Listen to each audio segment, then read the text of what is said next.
بسم اللہ الرحمن الرحیم عن ابی بکرۃ رضی اللہ تعالی عنہ عن رسول اللہ صلی اللہ علیہ وسلم قال ان الزمان قد استدار كهيئته يوم خلق الله السماوات والأرض السنة 12 شهرا منها 4 حرم 3 متواليات ذو القعدة وذو الحجة والمحرم ورجب مضر الذي بين جمادى وشعبان۔ بخاری شریف کی یہ روایت ہے، حضرت ابو بکرہ رضی اللہ تعالی عنہ سے روایت منقول ہے کہ نبی کریم صلی اللہ علیہ وسلم نے حجۃ الوداع کے موقع پر اپنے خطبے میں ارشاد فرمایا کہ اس وقت زمانہ اسی حالت پر گھوم پھر کر آ گیا ہے جس دن اللہ تعالیٰ نے زمین و آسمان کو پیدا کیا تھا،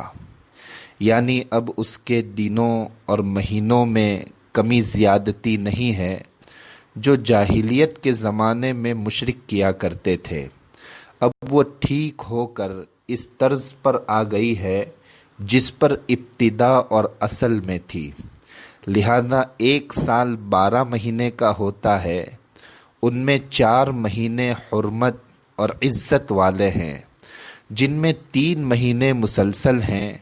یعنی ذی قعدہ کا مہینہ، ذی الحجہ کا مہینہ، محرم کا مہینہ، اور ایک رجب کا مہینہ ہے جو کہ جمادی الاخری اور ماہ شعبان کے درمیان آتا ہے۔ اللہ تبارک و تعالی نے قرآن کریم میں بھی ارشاد فرمایا ہے، ان عدت الشہور عند اللہ 12 شہرا فی کتاب اللہ یوم خلق السماوات والارض منها 4 حرم ذلك الدین القیم فلا تظلموا فیہن انفسکم، کہ مہینوں کی گنتی اللہ کے نزدیک 12 مہینے ہیں اللہ کی کتاب میں، جس دن اس نے پیدا کیے تھے آسمان اور زمین، ان میں 4 مہینے عظمت کے ہیں، یہی ہے سیدھا دین، سو ان مہینوں میں ظلم مت کرو اپنے اوپر۔ اس آیت شریفہ اور حدیث شریف سے واضح ہوا کہ ان مہینوں کی جو ترتیب یعنی محرم، رجب، ذوالقعدہ، ذوالحجہ اسلام میں معروف و مشہور اور رائج ہے، وہ انسانوں کی اپنی بنائی ہوئی نہیں ہے، بلکہ رب العالمین نے جس دن آسمان و زمین پیدا کیے تھے اسی دن یہ ترتیب اور ان کے ساتھ خاص مہینوں کے خاص احکام بھی متعین فرما دیے تھے۔ ان احکام کو ان مہینوں کے مطابق رکھنا ہی دین مستقیم ہے، اور ان میں اپنی طرف سے کمی زیادتی اور ترمیم اور تبدیلی کرنا فہم کے ٹیڑھے ہونے اور سوچ کے ناقص ہونے کی نشانی ہے، اور ان مہینوں میں ان کے متعینہ احکام اور احترام کی خلاف ورزی کرنا، اللہ تعالیٰ کی فرما برداری کو چھوڑ دینا، کوئی گناہ کرنا اور عبادت میں کوتاہی کرنا دراصل اپنے اوپر ظلم کرنا ہے۔ تمام انبیاء علیہم السلام کی شریعتوں میں سال کے 12 مہینے مانے جاتے تھے، اور ان میں سے 4 یعنی ذوالقعدہ کا مہینہ، ذوالحجہ کا مہینہ، محرم کا مہینہ اور رجب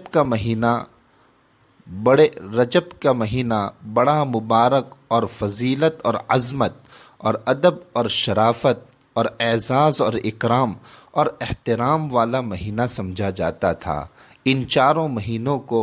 ادب و احترام والے سمجھے جاتے تھے۔ تمام نبیوں کی شریعتیں اس بات پر متفق ہیں کہ ان 4 مہینوں میں ہر عبادت کا ثواب زیادہ ہوتا ہے، اور ان مہینوں میں کوئی گناہ کرے تو اس کا وبال بھی زیادہ ہوتا ہے۔ ان 4 مہینوں کو عربی زبان میں اشہر حرم یعنی عظمت اور احترام والے مہینے کہا جاتا ہے۔ مفسر عظیم امام ابو بکر جساس رحمہ اللہ اپنی تفسیر احکام القرآن میں فرماتے ہیں کہ ان متبرک مہینوں کا خاصہ یہ ہے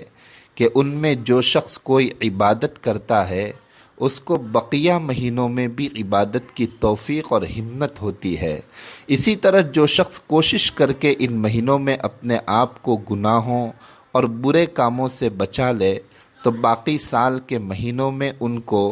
ان برائیوں سے بچنا آسان ہو جاتا ہے۔ اس لیے ان مہینوں سے فائدہ نہ اٹھانا ایک عظیم نقصان ہے۔ اللہ کا شکر ہے کہ ہم اسی مبارک ان 4 مہینوں میں سے ایک مبارک مہینے میں چل رہے ہیں۔ اس کی ہمیں قدر کرنی چاہیے، زیادہ سے زیادہ گناہوں سے بچنا چاہیے اور نیکیوں کو کرنا چاہیے۔ اللہ تعالیٰ کو راضی کرنے والے عمل کو کرنا چاہیے۔ اللہ تبارک و تعالیٰ ہمیں عمل کی توفیق عطا فرمائے۔ آمین۔ السلام علیکم ورحمۃ اللہ وبرکاتہ۔